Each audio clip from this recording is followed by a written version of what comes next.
우리 주 예수 그리스도 안에서 사랑하는 형제 자매 여러분, 오늘은 주님의 날이자 예배의 날이자 또한 우리를 낳아주시고 양육하고 무조건적으로 사랑을 베풀어 주시는 우리 삶의 가장 귀한 분인 어머니를 기리고 또 감사하는 특별한 날, 어머니 날이기도 합니다.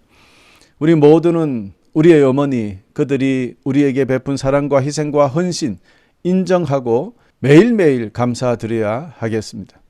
이런 이유로 어머니의 사랑과 희생에 감사하기 위해서 따로 날을 정한 것이 바로 어머니날 아니겠습니까? 이처럼 우리 어머니들은 자녀를 출산하는 것만이 아니라 그 자녀를 키워야 되고 자녀들의 교육 또 보호해야 되고 특별히 크리스찬 어머니들은 또 신앙교육까지 맡아야 하니까 참으로 엄청난 일들을 묵묵히 하고 있다는 것을, 쉽지 않다는 것을 느끼게 됩니다. 그런데 여러분, 어머니에게 만일 나라에서 월급을 준다면 얼마나 받기를 스스로 원하십니까? 미국의 구직 전문 사이트인 셀러리닷컴이라는 사이트의 발표에 의하면 미국 전업주부의 노동 가치가 연봉으로 계산하면 약 16만 4,337달러, 하나로 약 1억 7천만 원 정도에 달한다라고 발표했습니다. 그것도 주당 40시간으로 정했을 때 말입니다. 그러니까 이것을 월급으로 치자면 1,417만 원 된다고 그렇게 발표를 했네요. 자, 1,417만 원. 그런데 한국의 어느 대학교의 어느 교수님의 논문에는 최대치로 월 300만 원으로 계산을 했더라고요. 연봉으로 계산하면 3,600만 원이죠. 아무리 미국이 잘 산다 하더라도 미국이 1,417만 원을 한 달에 줘야 된다라고 했는데 한국은 300만 원으로 참 여러분 뭐 할 말이 없습니다. 저는 이 호주든 일본이든 어떤 나라든 어머니에게 만약에 봉급을 준다면 얼마씩 주는 것이 맞을까? 세상의 물가와 자기 각 나라의 사정에 따라서 한번 발표해 보면 좋겠다라는 생각을 해보게 되었습니다. 뭐 여러분 뭐 300만 원이든 아니 1,417만 원이든 그 돈을 한 달에 받는다고 어머니의 그 사랑과 노력과 수고에 어떻게 충분하겠습니까? 여러분 어떻습니까? 그거 받으면 아멘입니까? 아니 사실은 1억을 준다고 해도 한 달에요. 우리 어머니의 희생과 수고를 그대로 보상할 수는 없을 것이라 생각합니다. 성경에도 이렇게 어머니를 칭송하는 구절들이 있습니다. 또 어머니에게 주는 여러 가지 가르침도 있습니다.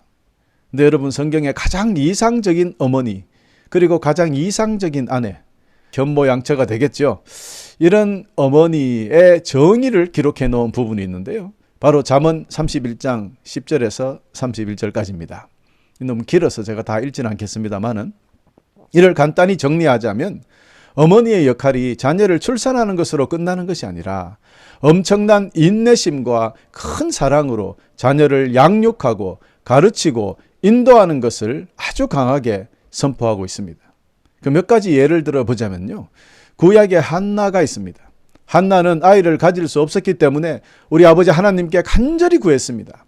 그랬더니 하나님께서 기도를 들으시고 아들을 주셨는데요. 그 아들이 바로 사무엘이었습니다. 이런 이유로 한나는 자신이 낳았지만 그 사무엘이 하나님의 선물이라고 확실하게 인정하고 그를 주님의 종으로 바쳤다는 것을 우리는 사무엘상 1장과 2장에 통해서 알 수가 있게 됩니다. 여러분 우리는 이 이야기를 통해서 깨달을 수 있는 가르침을 받을 수 있는 것이 있는데 하나님이 어머니의 기도를 잘 들으신다는 거예요. 또 그 자녀를 축복하신다는 거예요. 여러분 그리고 자신의 자녀를 하나님의 선물로 인정하고 자녀를 하나님께 온전히 맡김으로 그의 보호와 인도를 받도록 내려놓는 태도가 필요하다라는 것을 배울 수 있게 됩니다. 신약에 와서는 누가복음 1장 46절 55절에 보면 예수님의 어머니 마리아에 대한 기록이 나타납니다. 여러분 마리아는 우리에게 어머니가 자녀를 잉태하는 것 그 자체가 신성하고 축복받는 그런 소명이라는 것을 알 수 있게 되고요.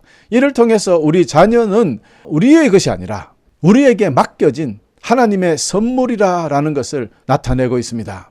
또 다른 예로는 디모데의 어머니 또 할머니 로이스와 유니게가 있습니다. 이들 역시 디모데에게 하나님에 대한 사랑과 사역에 대한 열정을 심어 주었기 때문에 그가 성장해서 하나님의 위대한 종이 되어 이것을 보더라도 여러분 우리가 알 수 있는 것은 자기가 낳은 아들이라고 자기가 낳은 딸이라고 해서 자기 마음대로 양육해서는 안 된다는 여러분 이건 너무나 중요한 일입니다. 왜? 내 자식 내 마음대로 하는데 이런 이야기를 하는 부모들이 있어요. 그런 게 잘못된 생각입니다.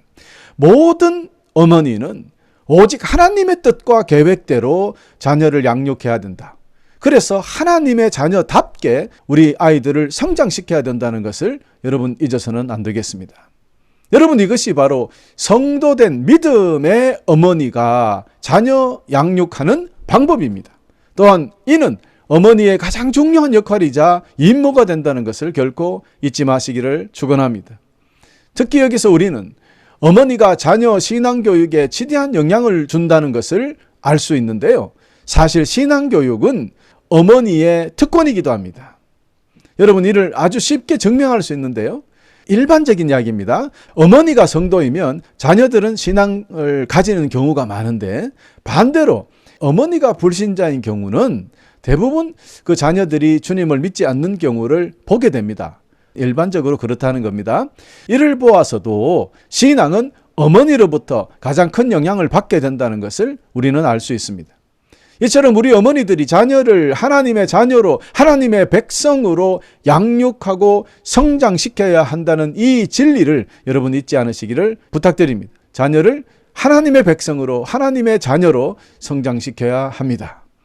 이와 같이 우리가 어머니에 대해서 칭송하려고 한다면은 여러분 세상에 어떤 말로도 표현할 수 없다는 것. 그래서 우리가 간단히 정리해서 어머니가 없다면 우리 모두는 이 세상에 태어날 수 없게 되었다. 그러니 생명을 주신 어머니의 은혜. 그래서 귀하고 귀한 것 아니겠습니까? 여러분 이처럼 우리가 생명을 낳는 어머니를 생각할 때 우리 성도님들은 곧바로 성령님의 역할을 떠올리시게 될 것입니다. 이는 사도행전 2장에 오순절날 성령님께서 불같이 바람같이 사도들에게 임재하신 기적에서 시작합니다. 이 사건을 통해서 사도들은 영적으로 다시 태어나게 되었고 교회가 태어나게 됩니다. 그러니 생명을 다시 태어나게 하는 그 역할을 성령님께서 하셨다는 것 아니겠습니까? 그리고 또 성령님께서는 어머니처럼 성도들을 양육하시고 성장시키셨습니다. 예수님의 분량까지, 즉 순교를 감당할 수 있는 가장 최고의 영성으로까지 성장시켜 주셨다는 것을 우리는 성경을 통하여 알 수 있게 됩니다.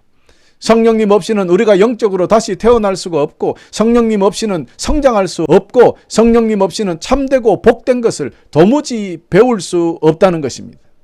그래서 이사야서 66장 13절에 말하기를 어머니가 자식을 위로하듯이 내가 너희를 위로하겠다. 여기서 나는 하나님이시요. 그러니까 어머니가 자식을 위하여 위로하듯이 하나님이 우리를 위로하시겠다는 약속의 말씀이 아니겠습니까? 교회 여러분 보세요. 어찌 우리 성령 하나님이 우리 어머니의 역할과 굉장히 닮아 있지 않습니까? 그렇습니다. 이처럼 우리 성령님은 마치 우리의 어머니와 같은 분이십니다.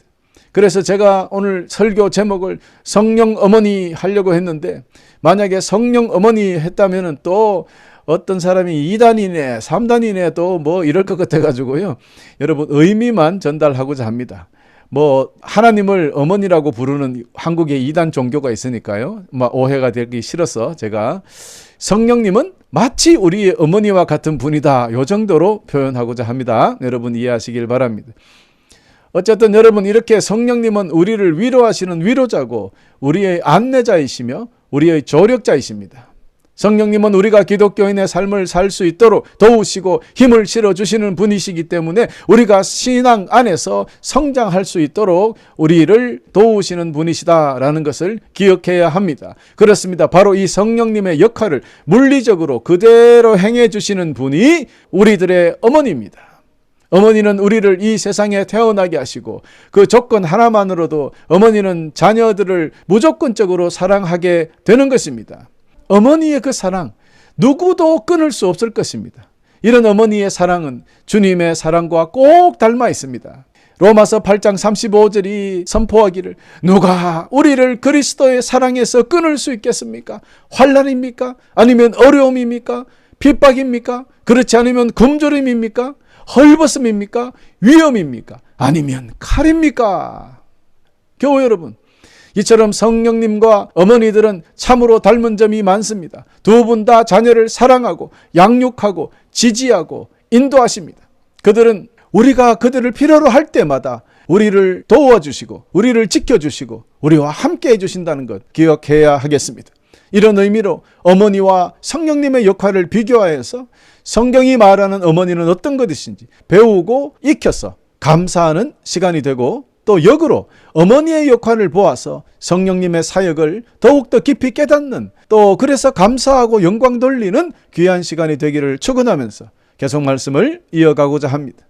사랑하는 형제자매 여러분, 오늘이 어머니 주의라고 해서 어머니의 위대함만을 강조하다가 정작 우리에게 어머니를 주신 성령 하나님에 대해서 잊어버리면 안 됩니다. 아무리 어머니 날이라고 해도 오늘이 주일인 만큼 주님을 높이고 경배하는, 영광 돌리는 이 일에 조금도 부족함이 있어서는 안 될 것이다. 여러분 꼭 기억하시고요. 제일 먼저 우리가 알아야 할 것은 요한복음 14장 16절에 우리 주님께서 말씀하신 것입니다. 내가 아버지께 구하겠고 그분은 너희와 영원히 함께 있을 다른 보혜사를 보내주실 것이다 말씀하셨습니다. 다른 보혜사. 그러면 보혜사 한 분이 더 있다는 거죠. 이때 한 분의 보혜사가 바로 예수 그리스도 자신을 말씀하시는 거고요. 그리고 다른 보혜사라고 하셨을 때 성령님을 이야기하는 것입니다. 자, 그러면 첫 번째 성령님은 이처럼 보혜사이시다라는 뜻이 되겠는데요. 자, 먼저 이 보혜사라는 말은 그리스어로 파라클레토스인데요. 이 파라클레토스를 한문으로 발음이 비슷하게 뜻도 비슷하게 만들어 본 것이 우리말 성경의 보혜사라고 했던 거예요. 도울 보자에 은혜 해자에 스승사자 써서 은혜로 돕는 스승이다라고 번역을 했는 거예요. 자, 그런데 원래 이 파라클레토스의 뜻은, 헬라어의 원래 성경의 뜻은 변호사라는 뜻입니다. 일본어 성경에는 그대로 그냥 직역해서 변호사라고 적혀 있다고 합니다. 자, 그런데 우리 성경에는 특별히 변호자라고 번역된 것도 있고요. 중보자 혹은 헬퍼, 조력자, 위로자, 상담자, 여러 가지 모양으로 번역이 되어 있습니다. 이 모든 것이 파라클레토스에 해당하는 말과 같겠습니다. 그래서 성경에서는 보혜사라는 말은 바로 성령님을 뜻한다라고 생각하시면 되겠습니다. 그래서 보혜사 자리를 빼고 성령님을 집어넣으면 돼요. 그런데 요한 1서 2장 1절에 보면은 그리스도를 보혜사라고, 그러니 예수님도 보혜사가 되고요. 또 성령님도 보혜사가 된다. 그러나 대부분 성경의 보혜사라고 하면 성령님을 강조하는 말이다. 이렇게 생각하시면 되겠습니다. 자, 일단 기본 상식이었고요. 어쨌든 어머니가 고난을 당한 아이들을 위로하는 것처럼 성령님께서도 저와 여러분이 시련과 고난 중에 있을 때 우리를 위로하시고 우리를 변호하시고 도우시고 중보하신다는 것. 그래서 우리에게 천국의 평화를 주신다는 것을 우리는 알아야 됩니다. 어머니와 성령님의 역할은 이렇게 닮아 있습니다. 두 번째, 성령께서는 우리를 위하여 기도하시는 중보자가 되십니다. 로마서 8장 26절 27절에 보면 성령께서 우리의 약함을 도와주십니다. 우리는 무엇을 기도해야 하는지도 모르지만 성령께서는 말로 다 표현할 수 없는 간절함으로 우리를 위해 중보기도 하십니다. 사람의 마음을 꿰뚫어 보시는 하나님께서는 성령의 생각이 무엇인지 다 아십니다. 그것은 성령께서 하나님의 뜻에 따라 성도들을 위해 중보 기도를 하시기 때문입니다. 할렐루야. 여러분, 우리 성령님께서는 이렇게 우리들의 어머니처럼 아버지 하나님 앞에서 우리를 대신해서 중재해 주시고 우리를 옹호하고 지지해 주시는 그런 분이십니다. 이는 꼭 아버지에게 자녀가 부족하여 잘못했을 때 아버지에게 어머니가 용서해 달라고 하는 그 어머니의 모습과 같지 않습니까? 그렇습니다. 어머니와 성령님은 닮아 있습니다. 세 번째, 성령님도 어머니도 진리를 가르치십니다. 야야, 밖에 나가서 남의 거를 도둑질 해오라, 이렇게 가르치는 어머니는 아무도 없다고 생각합니다. 비록 나쁜 어머니라 하더라도 자녀에게는 좋은 것을 가르치고 진리를 가르치려고 할 것입니다. 어머니는 자녀를 옳고 그름을 가르치며 정의의 길로 인도하려고 노력할 것입니다. 이 또한 우리 성령님과 같은 임무를 가졌다라고 아니할 수 없겠지요. 바로 요한복음 16장 13절에 보면 진리의 성령이 오시면 그분이 너희를 모든 진리 가운데로 인도하실 것이다. 자, 이거 뭐라고요? 진리의 성령님. 성령님 자체가 진리다. 그분이 우리에게 오시면 우리를 모든 진리 가운데로 인도하실 것이다. 분명히 선포하고 있지 않습니까? 그렇습니다. 바로 이것이 어머니와 성령님의 역할이 닮았다라는 것을 알 수 있는 특별한 부분이죠. 네 번째는 어머니와 성령님 모두가 우리 자녀들의 발달과 성장에 중요한 역할을 한다는 것을 기억해야 합니다. 물론 성령님 역시 우리를 거룩하게 변화시켜서 우리를 그리스도의 형상, 예수 그리스도의 분량까지 성장하게 지원하시고 만드시는 분이십니다. 역시 성령님의 사역을 어머니가 본받아서 이를 이루어 가는 것입니다.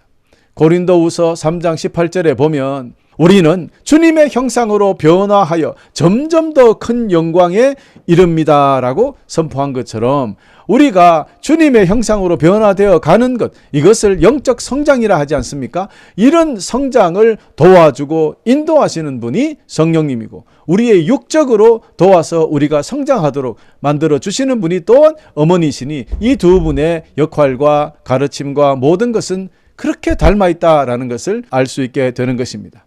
다섯 번째로 어머니와 성령님은 뛰어난 선생님이 된다는 것을 오늘 기억해야 하겠습니다. 여러분, 세상의 모든 어머니가 자신들의 아이들을 가르치고 지혜와 지식을 모두 전하는 그것이 어머니의 역할이 아닙니까? 우리 성령님 역시 온 인류의 궁극적인 스승이 된다라는 것을 기억하셔야 됩니다. 그리고 여섯 번째로 현명한 어머니는 자녀들에게 힘을 실어주고 도전에 직면할 수 있도록 준비시켜줍니다. 이 역시 성령님에게서 온 겁니다. 우리 성령님께서는 우리에게 영적인 은사를 주셔서 우리가 이 세상에서 거룩한 능력을 가지고 주님께서 명령하신 그 사명들을 잘 감당할 수 있도록 사탄의 공격에서 넘어지지 않고 일어설 수 있도록 우리를 강하게 준비시켜 주시고 도와주시는 분입니다. 그래서 사도행전 1장 8절에 보면 다만 성령이 너희에게 오시면 너희는 권능을 받아 예루살렘과 온 유다와 사마리아와 그리고 땅끝까지 가서 내 증인이 될 것이다. 나를 위해 순교자가 될 것이다. 이렇게 선포하지 않았습니까? 그것뿐이 아닙니다. 예수님께서는 어머니의 중요성과 자녀에 대한 사랑에 대한 말씀을 하신 적이 있는데요. 마태복음 23장 37절에 보면 예루살렘아 예언자를 죽이고 하나님께서 내게 보내신 사람들을 돌로 친 예루살렘아 암탉이 병아리들을 날개 아래에 품듯이 얼마나 내가 너희 자녀를 모으려고 했느냐. 그러나 너희들은 원하지 않았다. 여기서 여러분, 예수님께서는 보호하고 돌보기 위해 병아리를 날개 아래 모으는 암탉과 어머니를 비교했습니다. 물론 어머니의 역할을 감당하신다는 뜻이 되겠죠. 하나님께서요. 그렇습니다. 이 이미지가 어머니가 자녀에 대해 깊이 사랑하고 보살핀다는 것을 보여주는 것이고요. 이 어머니가 가족을 위해 모든 것을 버려서 희생하는 것을 다시 한번 상기시켜 주는 것이죠. 그래서 우리가 어머니 하면 사랑을 떠올리게 되는 것입니다. 우리 아버지 하나님도 사랑이시니 여러분 기억하시죠? 그래서 우리 어머니와 하나님의 모습은 참으로 많이 닮아 있다라는 것을 다시 한번 우리가 알 수 있게 되는 것입니다. 교우 여러분, 이처럼 우리 성령 하나님의 우리를 양육하시는 사역이 어머니의 사역과 닮아 있다. 그래서 우리는 어머니를 잘 생각하면 성령님을 깨달을 수 있게 된다라는 뜻이 되겠습니다. 그러므로 자녀된 우리는 우리를 감싸고 지탱하며 우리를 도와주시는 어머니와 하나님을 기쁘시게 하는 삶, 그 삶을 살아가야 한다는 것을 다시 한번 여러분에게 선포합니다. 자녀가 어머니에게 순종하고 존경하는 것이 사람의 도리인 것처럼 우리는 우리의 영적 어머니 되시는 성령님과 더 깊은 관계를 유지하고 그분의 임재 속에서 성령님께서 우리에게 가르치시고 인도하시는 그 아름다운 능력에 순종해야 하는 것입니다. 우리들의 어머니처럼 성령님께서도 항상 우리와 함께 계시며 우리를 돌보시고 우리를 하나님의 마음에 더 가까이 인도하신다는 것을 깊이 깨달아서 우리 모두는 성령님의 인도에 영육간에 열려 있어야 하겠습니다. 그래요. 어머니의 보호와 인도하심이 자연스럽게 받아들이는 그런 자녀들처럼 우리도 성령님을 우리를 양육하시는 어머니로 인정하고 마음을 깊이 열어서 주님의 그 모든 사랑과 가르침을 잘 받아들여야 합니다. 우리 삶에 그분의 사랑의 영향력이 겸손하게 우리 삶에 스며들도록 순종하시기를 간절히 축원합니다. 또 분명히 성경이 말합니다. 우리를 낳아주신 분을 기쁘게 해드려라. 잠언 23장 25절이죠. 명령입니다. 여러분, 이것을 우리는 효도라고 합니다. 그리고 또 잠언 3장 1절에서 2절에도 기록되어 있습니다. 내 아들아, 내 가르침을 잊지 말고 내 명령들을 내 마음에 소중히 간직하라. 그렇게 하면 너는 오래 살고 성공하게 될 것이다. 에베소서 6장 1절에서 3절에도 이렇게 선포되어 있습니다. 자녀들은 부모에게 순종하십시오. 이것이 주님을 믿는 사람으로서 옳게 행하는 일입니다. 십계명에도 내 부모를 공경하라고 하였습니다. 이것은 약속이 보장된 첫 계명입니다. 그 약속은 내가 하는 일이 다 잘되고 이 땅에서 장수할 것이다 라는 것입니다. 할렐루야. 보세요, 여러분. 육신의 부모에게 순종하는 것, 곧 순종이 장수의 비결이고 순종이 성공의 비결이라는 성경 말씀 아니겠습니까? 그렇습니다. 육신의 부모에게 순종하면 육신의 목숨이 길어지고 성공한다면 성령님, 즉 영적인 부모님의 말씀에 순종하면 어떻게 되겠습니까? 우리의 참 어머니 되시는 성령님께 순종하면 이 세상에서 잘 되는 것은 물론이요, 영적으로도 죽어도 다시 살아나는 영원한 생명을 선물로 받게 된다는 것입니다. 즉 영육간의 완전한 축복을 받게 되는 말씀이니 목숨 걸고 순종하시기를 간절히 축원합니다. 아멘. 할렐루야. 물론 성경은 부모가 역시 자녀를 양육하는데 잊어서는 안 되는 중요한 두 가지 지침을 설명하고 있는데요. 바로 에베소서 6장 4절에 기록된 말씀입니다. 자녀들의 마음을 상하게 하거나 화를 돋구지 말라는 것이 첫 번째 지침입니다. 두 번째는 자녀들을 주님의 훈계와 가르침으로 잘 키우라는 겁니다. 두 가지 다시 한번요. 자녀들의 마음을 상하게 하거나 화를 돋구게 하지 말라는 거예요. 그리고 누구의 훈계로 가르칩니까? 자기가 배우고 자기가 대대로 내려오는 집안의 훈계가 아니라 우리 주님의 훈계와 가르침으로 키우라는 말. 여러분, 우리 이렇게 자녀를 키우고 있습니까? 여러분, 이것은 성경의 가르침이자 명령입니다. 특히 효도하는 자녀로 성장시키려면 부모가 이렇게 해야 된다는 것입니다. 이렇게 할 때 자녀는 효도하게 되어 있다는 것을 잊지 마시기를 간절히 축원합니다. 사랑하는 교회 여러분, 오늘 우리는 어머니 날을 맞이해서 어머니와 성령님 사이에 깊은 관계가 있다는 것을 이제 다 알게 되었습니다. 우리가 살펴본 바 성경은 성령님을 어머니의 사랑과 보살핌과 비슷한 직무를 하고 있다는 것을 설명하고 있었죠. 두 분은 우리를 거룩하고 잘되게 양육하고 위로하시는 아주 귀한 존재이기 때문입니다. 여러분, 그런데요, 우리가 지금까지 어머니와 성령님과의 관계를 비교하면서 살펴본 이유가 무엇일까요? 사실 저는 오늘 어머니 주일을 맞이해서 어머니 은혜에 감사하자, 그리고 또 성경에 나타난 위대한 어머니들을 쭉쭉 대면서 당신들도 이처럼 좋은 어머니가 되어라, 훌륭한 어머니가 되어라, 뭐 이런 당연한 말씀을 여러분에게 드리고자 하는 것은 아니올시다. 오늘 제가 전하고 싶은 주님의 말씀은 바로 이것이에요. 어머니의 위대한 모습들이 어디에서 왔느냐 하는 것입니다.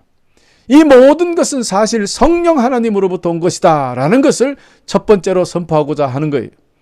이는 즉 우리 어머니들은 성령께서 하시는 일을 잘 배워서 너도 너 자녀에게 하라. 그것이 바로 어머니의 특별 임무라는 것입니다.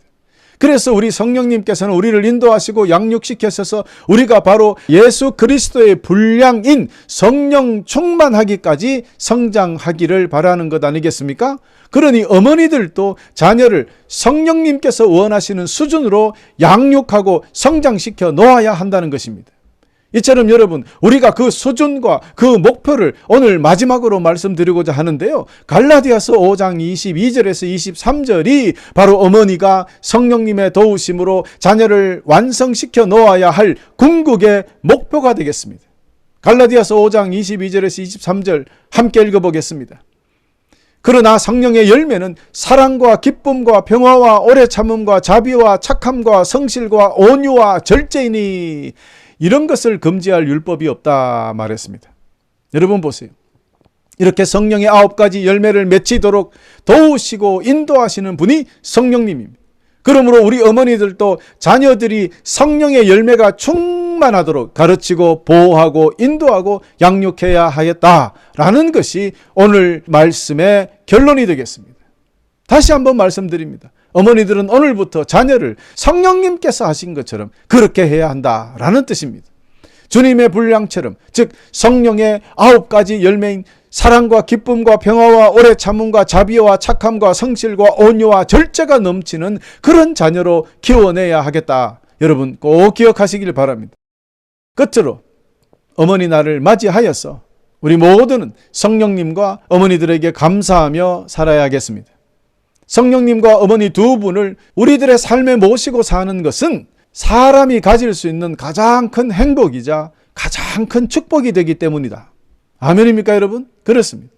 또한 우리에게 어머니를 보내주신 하나님의 놀라운 계획과 영광에 감사와 찬송을 올려드려야 되겠습니다. 이렇게 좋은 어머니 날에 모든 어머니들의 신성한 소명과 힘, 지혜, 은총을 더욱 받을 수 있도록 우리는 기도하고 도와야 하겠습니다. 우리에 대한 하나님의 사랑은 곧 어머니의 사랑에서 느낄 수 있고 배울 수 있다는 것 기억하시고 우리 모든 어머니들은 어머니의 사랑을 통해서 자녀들이 하나님을 느낄 수 있도록 만들어 주셔야 하겠습니다. 이 모든 어머니는 하나님의 사랑을 전파하는 전도자이다. 꼭 기억하시며 사십시다. 그리하여 성령님과 어머니의 도우심으로 우리가 계속해서 영육간에 성장하여서 성령님의 9가지 열매가 풍성히 맺힐 수 있는 그리스도의 수준까지 잘 성장할 수 있도록 축원합니다. 다시 한번 우리 성령님과 어머니께 감사드립니다.